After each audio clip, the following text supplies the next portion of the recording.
Hi guys, for today's resin, this is Blackbeard Apocalypse Studio.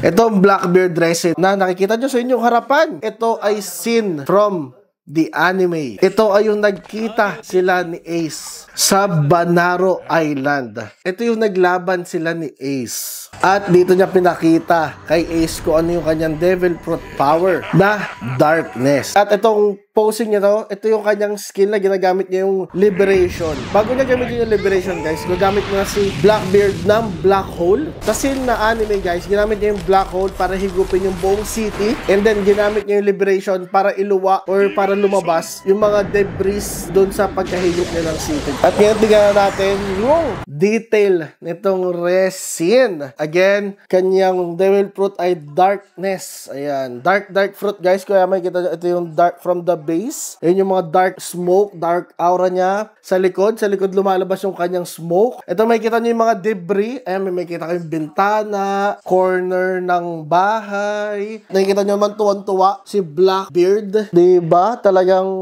flex na flex siya. Pinapakita niya kay Ace, ito ko, napakalakas ko ngayon. Darkness. Detail from the clothes. Yung lumalabas na smoke sa kanyang katawan, sa kanyang kamay, guys. Very detailed expression. Yung kanyang katawan, yung jewelry niya sa kamay. Napakaganda. And for more lessons, tulad ito, don't forget to visit us, the Mother Base Toys and Collectibles, Green Hills!